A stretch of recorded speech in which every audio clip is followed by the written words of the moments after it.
thanks again for Linode for sponsoring this episode of the news. They've actually upped our affiliate link, so instead of getting 1 month of credit, you now get $60 of credit, which you can make last up to 3 months, I think. Or it's $60 or 60 days, so 2 months, I guess, of credit.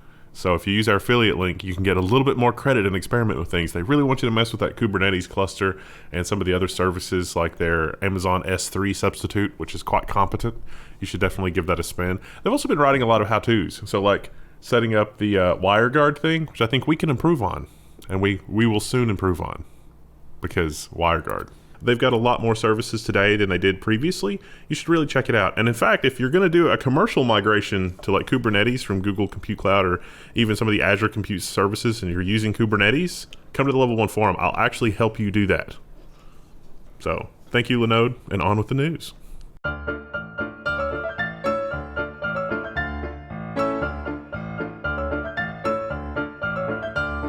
Hello, chat. Today is July 21st. It is 100 gazillion degrees, 95% humidity.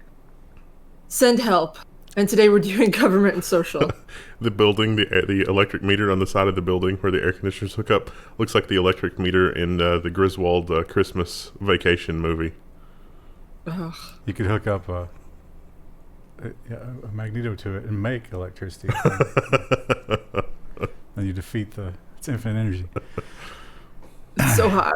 Now, for those of you who comment and say, this is too long, some people actually commented and said, my commute isn't long enough to listen to this. You should make this shorter. And that's like...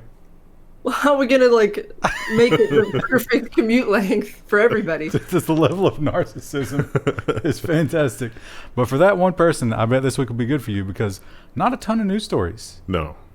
And I left quite a few out. Just because they were boring, but there's a lot of nothing burgers. Yeah. Although we will start off with one, and this is a rare one because we like to start with the FCC if possible. And I cannot. Maybe you found something, but I couldn't find anything wrong with this decision. Yeah. Rarity. Give it time, but the FCC, our technical reports, the FCC that phone carriers that profit from robocalls could have all calls blocked. Safe Harbor lets phone companies block all calls from certain quote-unquote bad actor telecoms. So if you are a telecom in, let's say, cash-strapped rural eastern Kentucky, and you're more than happy to allow those international call centers to spin up, VoIP servers in your data center and make U.S. calls from U.S. numbers for pennies on the dollar, the rest of the country is going to block you. And that's not going to be possible anymore. No, that is going to be possible. It's not possible now. Because they could sue. Oh, well, yeah, that's what I meant. So they have already sent letters, and they were like, look, you're done if you keep doing this. We're not playing around anymore. And they claim 100% effective so far. I don't know how they're measuring that. I didn't get any robocalls this week, did you? Maybe like one or two. I got two, I think. So maybe. That seems like the only way to fight it, right? You got to go to the source. Yeah. And there is a way to find out who they are. So. Well, I found a way that you could consider this a bad thing. That this may cause a cultural shift where you're expected to pick up your phone if it's a number you don't know. I don't think we'll ever go back to that. No. Because now people will know it's not a robocall. I'm to the point where it's literally, if you call me on the phone without sending me a message or an email, that's rude. Although I did get a CBD oil text message this week. Oh. Like, how did I get on that mailing list? Oh, well. I guess they can fix that next. And the Blue Leaks. So that was a big treasure trove of law enforcement data that was leaked 2 weeks ago, I think, at this point. And it had a lot of stuff that arguably really shouldn't be out there, like, personal information, not just from law enforcement officers, but from people who are arrested. And that's bad. But amongst all that, now that people have had time to parse it, there were some very interesting things that were for law enforcement eyes only, and things that the public should hear about. Homeland Security worries that the thing that we still can't say, that the masks for that thing are breaking their facial recognition software, according to leaked documents. So this is from The Intercept, and they go on to explain about that kind of thing. But to me, that wasn't the most interesting thing to come out of the Blue Leaks. Like, it's one of the interesting things, but it's not one of the more interesting things. The most interesting thing for me was one of the protesters got arrested or one of the protesters was planning a protest, and they were worried that they were going to get arrested. So they sent a bunch of emails to law firms in the San Francisco Bay Area, and they were added to a terrorist watch list for having done that. And indeed, it is the right-wing terrorists that they blame for trying to use the masks in an unsavory manner. And this is, so you have these fusion centers, which are, they're not agencies among themselves, but they sort of like try to tie agencies together and feed information to everybody. And they work among geographic areas. So one fusion center had one online message board post, or maybe it was more than one, but it was one message board of people saying, hey, let's use masks to hide our identities while we do bad stuff. And they used that as a national memo warning everybody that masks were the tools of terrorists. So what you're saying is all the just horrible people being horrible to each other that I see on 4chan is actually a plant to imagine the most ridiculous, insane future ever in order to get the Orwellian population controls. See, I think this is a case of the conspiracy theory goes too far because it's not needed. 4chan will fulfill that on its own. You don't have to plant them. Just use them as a never-ending source of evil to... This is like that time that they wouldn't let Kevin Mitnick use a touch-tone telephone because they were afraid that he could call in a nuclear strike with a touch-tone telephone, and they gave him a rotary phone. That's got to be good for your ego, though. I mean, as insane as it is. You literally have no idea how technology will work, so it's like, here, enjoy your rotary telephone because touch-tones are too dangerous. Could you have resisted when they gave it to you, just being like,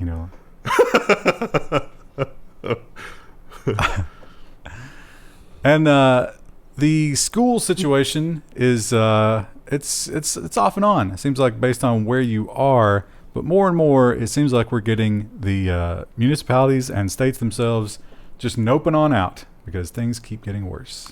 California orders online schooling in hardest hit counties. This is in reported by Bloomberg. 2.8 increases in new cases, 130 more deaths at the time of this article, which is a little old now, July 17th, but hey, it's fine. And so it's like, if we get kids back together in the schools, that's going to be a cesspool of germs and more insanity. Of a cesspool. Yeah, say it is normally, but it's probably worse now. They're still using these old school chairs. I would think they would have come up with a new chair by now. Nope. This would be the point where we should probably start asking, should internet be a utility? Because how are these kids who don't have internet going to get their schooling? They drive the answer is McDonald's, no one cares. Starbucks. Yeah, that also aren't open. So, they are. Now, a lot of people are preaching against that. I think the White House is against that. They say that, I think the quote was something hilarious, like, we shouldn't let the science get in the way of the education, which is just so brilliant. Isn't this how Rome, didn't I read about this when Rome fell? They could be forgiven, though. It was the first time anybody had tried that. And California, they've also posted some scary numbers in terms of cost because, to fight this thing, we're spending a lot of money. And at some point, those debts come due. And as it just, rolls along, nothing changes, keeps going bad. How do you get that money? And I think California, among with literally every other state except one, did you read which one it was? Rhode Island? No. It's the one that's taken our spot for the worst state, and West Virginia. Oh, Alabama? Alabama is the only state not to do this. California is investigating Google for potential antitrust violations. Google's home state has been a holdout state, but now they're like, you know what? There probably is something to this antitrust thing. Now, which division of Google are you wondering about this? Ads. Well, not just ads, but how they use Android and Chrome and their ads, their ultimate grip on the world to serve the ad platform. Sure. Yeah, and everybody was weirded out because California has especially strict laws when it comes to that kind of thing. And they're like, California, why aren't you getting into this? And I bet they were just like, there's several filing cabinets full of case files at this point because they were prepping hard before they went into it. So bad news for Google.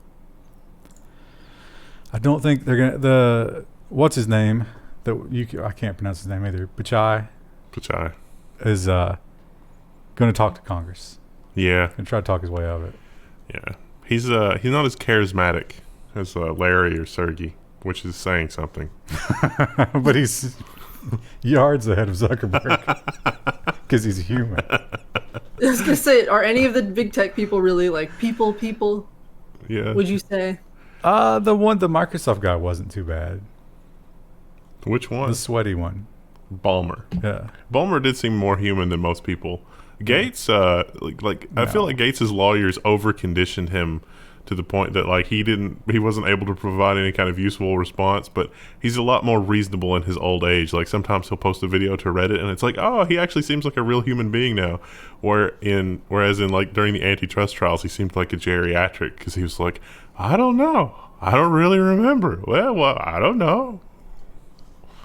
I'm torn on Gates because I feel like he does have an evil like depopulation plan, but I'm kind of with the whole depopulation thing. So it's like, I think he's doing it for the wrong reasons, but. And the Chinese strife continues with the White House. They did not get to comment this week on Huawei. We didn't get a Huawei attack from any of the government agencies. So instead, a different vector. Attorney General Barr accuses Hollywood and big tech of collaborating with China. Now, I was hoping to find something substantive that Barr had said, or something insightful or interesting, or something from his vantage point that was anything more than just fear-mongering and shaking a stick, and I was disappointed because actually, I think the last thing that he says in this article, it's like, wow, introspective much, because he's saying it's like, oh, big technology is going to toe the line in order to have access to these markets, and they're going to censor their platforms, and we shouldn't do that as Americans. And it's like, aren't you calling for backdoor encryption everywhere? Like, isn't that the thing that you're literally? Which is very CCP flavored. Yeah, but I don't think. But the U.S. is different. I don't think he's wrong because we've seen plenty of examples of the big tech companies censoring or removing or bowing to the CCP. Yeah. But these companies, see, I think the problem here is that we're treating them as if they should be proud Americans. These are global companies. They don't care a thing about America, aside from it being a really nice revenue stream. Oh, I remembered finally. It was it's like when these companies get together and stand up against, these demands from the CCP, they can really get something done. And it's like, dude, those companies are standing up against you and this ridiculous backdoor encryption nonsense. And he championed the whole FBI Apple thing, which they also stood up against in unison. So, double-edged sword. It doesn't matter. You get your soundbite. Double standard. You get your anti-China article out there. It's all good.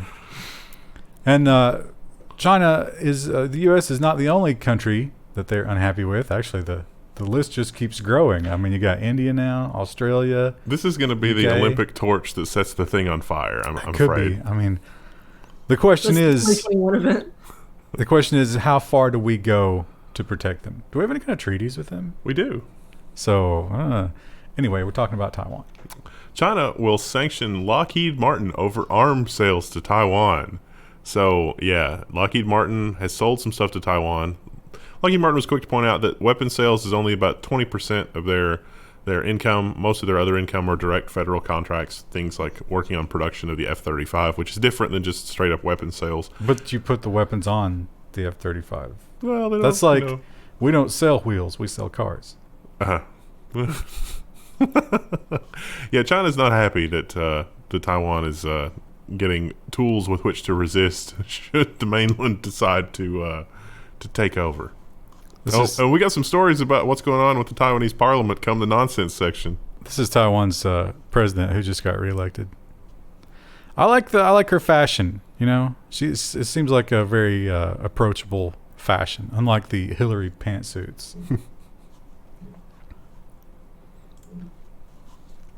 Now, we did not get a Huawei story from the U.S. government this week, but clearly, behind the scenes, some politicking has been done about Huawei. The UK has barred Huawei from 5G as the tech battle between China and the West escalates.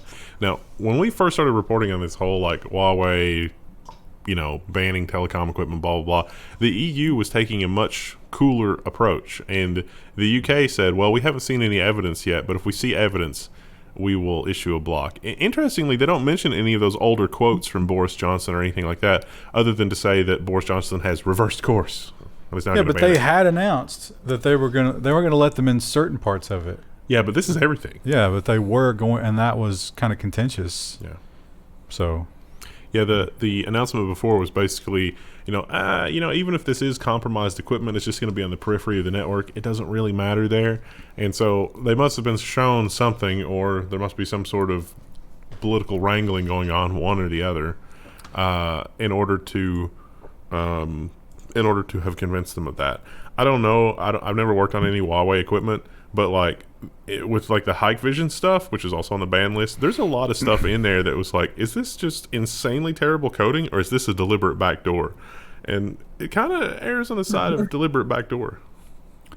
Not only can you not buy it, you have to get rid of it, but it's a ridiculously long timeline. I think it's like 2027 to get rid of it. So.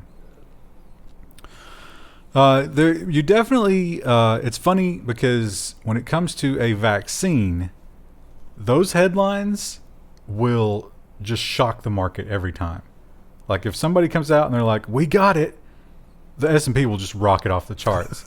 And then there's like, "Oh, we're just kidding," and it goes right back down. It's amazing. We got it for rhesus monkeys. It turns out it kills people. The robots are very susceptible to vaccine hoaxes, but. This story, this really is like kind of it illustrates why this is such a problem in the modern world. Because you would think once we discovered this, the first thing we would try to do, above all things, is get it to as many people as possible. Right? Yeah. Because the whole idea is it'll keep spreading if we don't do that. If there's one pocket of the world that doesn't have it, that's a risk to everybody, I guess, except for the vaccinated, which is what it's going to turn out to be, because this is going to be very expensive, and it's going to be the haves and the have-nots. So this should not be no one should be trying to do this, and no one should be trying to stop anybody from doing this. Russian hackers are linked to sweeping attacks to try to steal vaccine research. It's vaccines for the thing. So, and this was in the UK. So, like the UK, they're normally very reserved and whatever. There's a video of the guy talking to the local BBC news service, and he, in the very Oxford accent, I guess somebody's gonna correct me on that, is like, this is despicable. It's like spy versus spy, but come on, just like what you're saying. But it should be, hey Russians, here's what we've got. What do you got? Let's work together. We got to stop this. Instead, it's like, oh my God, this is so valuable. This is going to be liquid gold, better than liquid gold once we have it. So stay out of here. We'll let you know the price when we figure it out. Yeah, I do love that it's called Cozy Bear, like the Russian intelligence group. I think we assign those names. Yeah. Because there was another one. It was like Hesitant Kitten or something, the Iranian one. Fancy Bear. Oh yeah, Fancy Bear was the Chinese one. Oh yeah, I don't know. I shudder to think what the price is going to be when that comes out. Can you imagine when the ability to manipulate genetic material is about 3 or 4 more, notches more advanced, and you get a political power that's like North Korea, and it's like anybody that's not from North Korea is going to be horribly infected. Or your parents opted to save money during your birth and let you keep this genetic deficiency. So now that you're 18, it's going to be 4 times as expensive, but it's on you now. Well, Facebook has their own problems with the EU leaders. Not so much antitrust, but the fact that they're just so evil in everything that they do, and the whole data collection thing. And with GDPR, there's all these questions about if you're Facebook and you're looking at data from your EU data centers in the US, you are moving that data across borders, right? Is that okay? Tech firms like Facebook must restrict data sent from the EU to the US, a court has ruled. It's been a long-running legal battle. We've reported on it several times, but finally there's a ruling. It's like, no, the data needs to stay in the EU because once it's out of the EU laws no longer apply to it. And they literally pointed out the what's his name leak. And they're like, yeah, clearly the NSA is spying on you. We can't risk our data coming over there because the NSA will look at our data. They're not wrong. I'm sure they're spying themselves. But we'll see. Actually, I guess we won't see because Tesla. Now, there was another. Did you see there was another Tesla that hit a parked police vehicle? Oh, I didn't see that. Yeah. I saw it. Autopilot. I think you sent it to me. Just smashed it. And the guy was, I don't know how it played out, but they were investigating him for DUI. So he was apparently a little tipsy, just turned on the old autopilot, and somehow it completely missed. It was an SUV with lights on. Was it a cop car, or it looked like it was an ambulance? No, I think it was a police SUV. Oh, okay. There was an ambulance at the scene because it was another car accident. Oh, yeah. But they weren't pulled completely off the road. So that's unfortunate, and it definitely points out the flaws with the quote-unquote autonomous driving that we're supposedly still getting level 5 this year, and Germany's not having any of it. German court bans Tesla ad statements related to autonomous driving, according to this Reuters article. It's not just autonomous driving, it's two terms that are banned. It's like autonomous something and then something else. And the German court basically said anybody that saw this in an advertisement would conclude that this does more than it does. So you're not going to be able to use those terms. It's like autopilot inclusive and full potential for autonomous driving. Krista, the second paragraph under the image, could you pronounce the name of this German agency? No. Could you try? I could try, and I'm sure anyone who speaks German will laugh. I'm too embarrassed. Ah. Too embarrassed. You miss all the shots you don't take, Krista. I know. It is kind of like a bummer. This is probably a reason a lot of Americans don't speak other languages. You don't really have a lot of opportunities to practice them with like native speakers.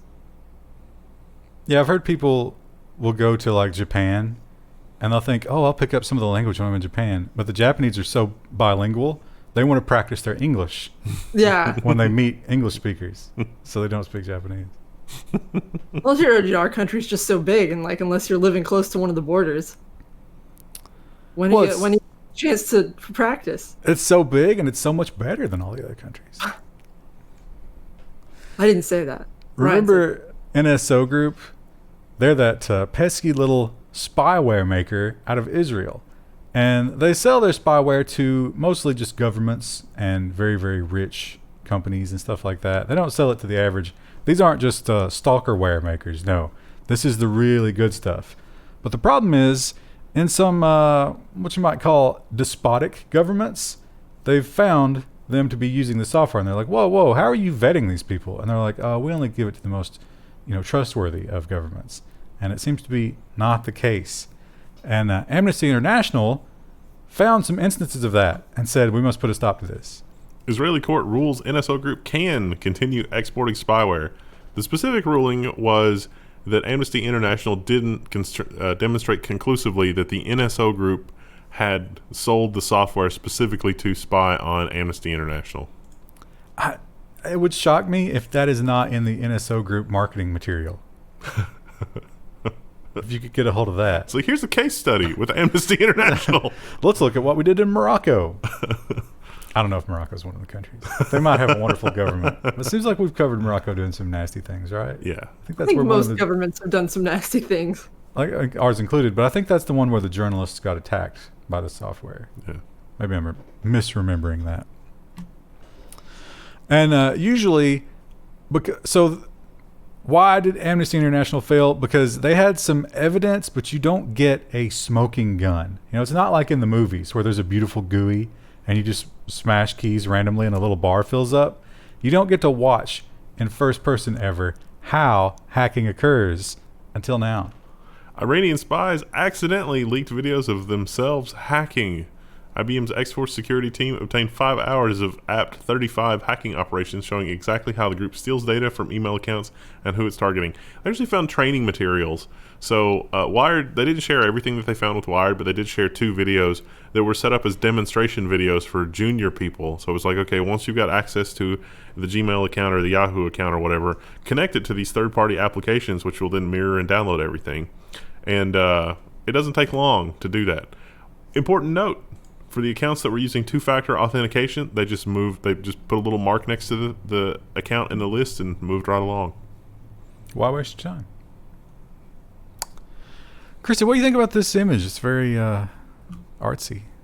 It is very artsy. That's actually, this is live footage. This is what it looks like when they hack. It's just like weird symbols and shapes and colors. A very new age GUI that they created for their hacking.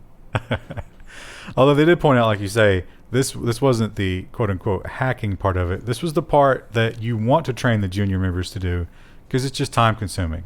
But after a successful phishing campaign, somebody has to go and collect all those email addresses and get the contents of their stuff. So it's like, yeah, let the interns do that. We're busy. Unfortunate. And the big TikTok battle rages on. Everybody was like, no, don't trust TikTok because they're in China. And TikTok was like, all right, we're out. We're leaving Hong Kong. We're going someplace else. Will they be trusted again? I don't know. But there is no shortage of targets to choose if TikTok is not on the chopping block. U.S. threatens to restrict WeChat following the TikTok backlash. So the quote, I think it was from a senator or something, and it was like, these apps, they send all the data directly to China, and our kids really like them, and they're entertaining, and we just don't know what's going on, and our kids don't realize how dangerous this is. It's like, yeah, that's all apps. Literally all of them. Yeah. Yes. They point out that while TikTok is very popular amongst the Western kids, WeChat is almost universally used by the Chinese diaspora. I love that word. The people that live here but still maintain ties to family back home. That's what that means. And so, are we really, does it matter so much that the Chinese are spying on the Chinese just because they're living somewhere else? I guess it still does because they're our citizens now. Yeah. We must protect them. But what if they don't want to be protected? They got to talk Yeah, I to don't think people. it's so much about protection so much as about control. And also, pretending they're tough on China. Oh, I don't think they're pretending. Wow. But yeah, finding a way to poke China. Trying to get that hot war. We need it. We need something to pull us out of this economic slump that's going to be caused by the lockdown. And like I said, the TikTok thing rages on. Company after company and organization after organization just keeps stepping up and saying no more TikTok. DNC and the RNC warn campaigns about using TikTok. So if you're going to use it, as part of your campaign promotional materials, get a disposable burner phone. How do you think the Chinese diaspora vote traditionally? Are they red or blue? Probably blue, I would think. I think so. I think if you're going to leave communist rule, well, no, but blue is more communist than red. It's weird. It's more blue than red, but it also is really big about self-determination. But what about small business? Yeah. Red is the small business party. Yeah. I mean, is it? I don't think it is anymore. Chinese diaspora in the comments. Let us know. I'm going to try to use that word as often. And how does technology play a role? Because, something that should be happening in our economy, but is not happening, as far as I can tell, is small upstarts. Like people like you and me can get together and do some software and completely supplant and replace old guard small businesses that are doing things manually. Like we can build software to automate things and completely replace. That's destroying jobs. Well, I mean, but it's good for the economy because the people that are displaced will learn new skills. Yeah, that's what they keep saying about the robots. Yeah, that's what happens. I'm not saying we shouldn't do it. Flippy Service Center. That's survival of the smartest. And so it seems like there are a lot of barriers that prevent us from doing that. Yeah, absolutely. And those same barriers do not scale. Yeah. That's the problem. It would be fine if everybody played by the same rules, but once you reach a certain point, just like when it comes to personal wealth, once you hit a certain number, the rules stop applying. Yeah. And you just spiral out of control. And so, like the last story, there's just another brick in the wall here for old TikTok. Wells Fargo wants employees to delete TikTok from company phones, according to Engadget. They're citing security concerns. I don't know how much of this is their own internal security team has done research and how much of it is just reading the headlines. I would have felt better about this if it was our internal security team has audited this, blah, blah, blah. Yeah, no, they're watching. They said that there were certain, they ran a test and they found like certain percentage of employees had the app installed, but it didn't say anything else about the data that was leaving or anything like I love the fact that Wells Fargo is monitoring your apps. Yeah. It's not surprising, but it would bother me. Disheartening. What if, you worked at Wells Fargo and you got a call and it was like, you put in 10 hours in Pixel Dungeon yesterday, and we don't believe that was completely outside of your work hours, just based on how much it was. Now, the big story, I guess, for this week, you would have to say, was the big Twitter hack and the subsequent Bitcoin heist that came from it. So these stories don't go into the history so much, but it was pretty simple. A lot of high-profile people. There was was Obama, Musk, Bill Gates. There was Lots of people with blue check marks. 6 or 7 in total, right? Yeah. They all said, "Hey, I'm going to give you double the amount of Bitcoin that you send me right now because I'm feeling super generous." And these are the kind of people, billionaires. Obama's not a billionaire, but he's got some money. And you would think, well, maybe they're crazy enough to do that. Musk certainly is crazy enough to do something like that. And so people were like, yeah, send the Bitcoin. They only got, like 180,000? Yeah. But it only lasted for 30 minutes. So how did they get in? What happened? Trying to put it all back together, the New York Times has what they claim are the actual people involved. This week in business, Twitter's mystery hackers. The short version, hilariously, is they just paid a Twitter employee or a couple of Twitter employees to change the email addresses on these accounts and that's it. But they got that Yeah. internal panel access. And that means that they got the ability to change email addresses and other kinds of things. And you were talking about how the screenshot of the internal panel is hilarious. Well, don't get ahead of yourself. First, let's talk about that's not the only thing they do and not the only people that were impacted. Twitter says that hackers swiped personal data during the big verified user hack, according to Mashable. So more than just the 7 or 8 visible accounts that we named, it turns out there was a lot more accounts than that were affected. It was just like those Iranians. They plugged it in and just pulled everything, including direct messages. Womp, You're deep. womp. What kind of, you think Musk has got some really embarrassing stuff in his direct messages? Yes. Almost certainly. He's got some embarrassing thing on his public Twitter profile. That's true. Yeah, that's an excellent point. I hope that gets leaked. That'll be hilariously fun to read through. So, and like you say, it wasn't just blue checks that they did this to. Although, how do you think they targeted the non-blue checks? Who's the juicy non-blue check that you could get? I'm sure Twitter has the full list of accounts, and we could probably discern a pattern from that. I don't think they'll give us that. But what you were alluding to, now this is interesting because The Verge, I had to search for this. This was not where I usually collate all the news stories from in any of the sources. I had to search for it. The Verge did cover it, although they didn't really talk about the interesting words in the screenshot. They just posted it. If you post that screenshot on Twitter, you will be deleted and possibly banned. Wow. They did block out some stuff. I think it was like personal details. Vice has prophylactically run a story about how this is a crazy conspiracy theory and you're an evil right-winger if you talk about it or post the screenshot. Twitter reveals that its own employee tools contributed to the unprecedented hack. Twitter says that hackers compromised high-profile accounts thanks to access to internal tools. And what internal tool makes it like? Why does Twitter employees need a control panel for changing an email address? And then there's this screenshot, which is what you were alluding to. That's like, oh, is this real? Is this not real? It's apparently real. It's real. So even the Vice article doesn't deny that these tools do exactly what they say, which is to say that you can blacklist an entire hashtag or conversation from trending and from search. Oh, yeah, blacklist. I mean, it's 2020 Twitter. Jesus. What? So triggered. But Vice is like, oh, they've had that all along. And if you read, page 5,706 of their terms of service, it says right there that they do this. So why are you getting these crazy conspiracy theories out there? But for the people that are pro rescinding, is it what, Article 230? Yes. 230 or 320? 230. 230. Their argument is this, that they are not just, hosting, they are editorializing. And this kind of does point to that. I don't agree with getting rid of Article 230. That's crazy. But it does seem like Twitter is picking and choosing what goes on to trending. We've had to editorialize some of the content on our website just because it was a thread that was just going so far into stupid that it just had to be cleansed from the internet. And you do have to appreciate the fact that it is a private business and they can do what they want. But I don't think we've ever lied to anybody about doing that on our website.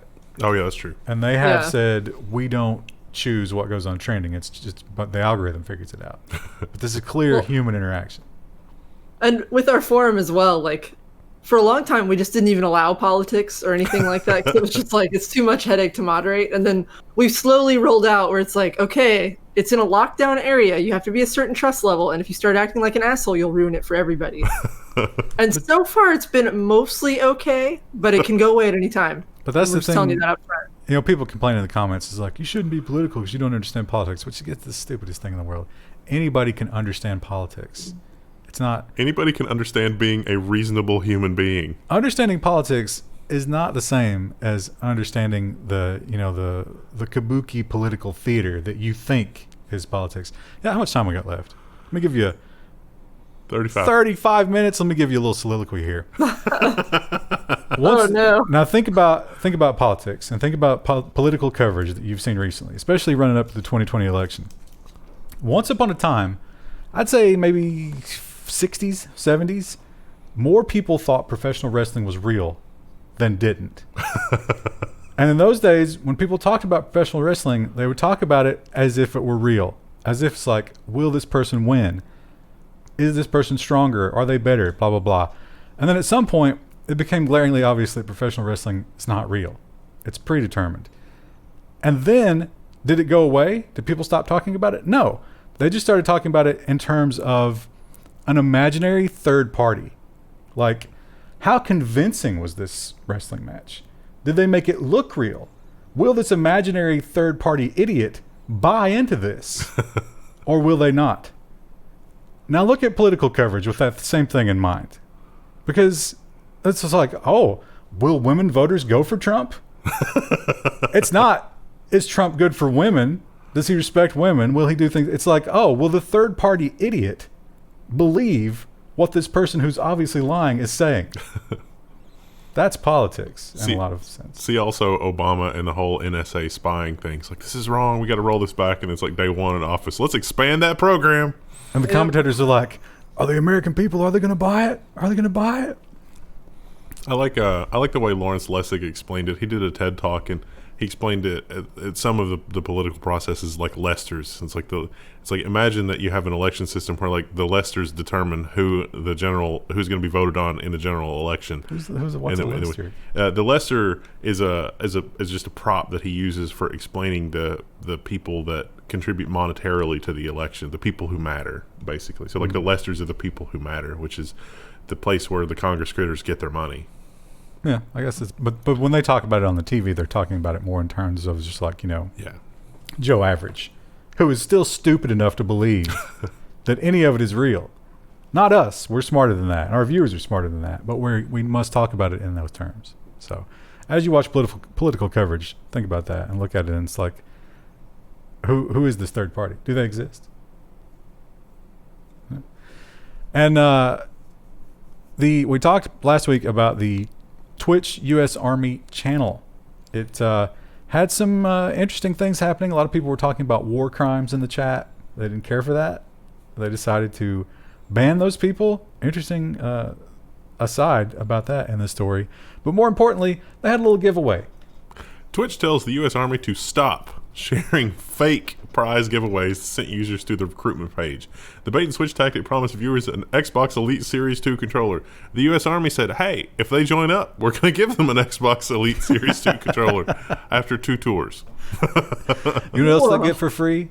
A really, really amazing prosthetic leg. That's not free. You won't believe how good it is. That's quite far Not from free, free. actually. Terms and conditions may apply. The other thing interesting about that story, remember when it was ruled that Trump is not allowed to delete responses to his tweets or block people because he is a government office, they ruled the same thing here. You can't delete war crime chat in the Twitch chat because it's government. That's free speech. Nice. Good job, Twitch. Interesting. Might be fun to go to the old U.S. Army Twitch channel, see what's going on over there. 5 years from now, we're going to be brought up on terrorism charges for that comment, inciting violence or something. Krista, we're at 39 minutes, so I think we have time. Do you still have Planned Pumpkinhood going on your back patio? Yes, unfortunately. Well, now we're in the middle of a heat wave here in Kentucky, so it's aborting pumpkins like mad. Apparently, pumpkins don't like extreme heat. Oh. I've tried kind of like moving them into the shade a little bit, but it's not happening. It's not happening for me. Wow. I may try adding calcium to the soil. I think someone mentioned that might be part of it, but Now, I don't know. You know, this is controversial, but do you believe that pumpkin life begins at pollination? Yes. And even when I have to hand pollinate artificially. Which is against God. Frankly. We don't have enough bees to get it done normally. At least, like, I was stupid. I didn't plant any flowers. I didn't plant any, like, pollinators, things that attract pollinators in my garden this year, and I'm paying for it now. Rookie mistake. Yeah. Give us a Twilight of the Pumpkins / Rookie Gardener goodbye. Goodbye! Perfect. I don't know why the pumpkin sounds like that. Because they're dead.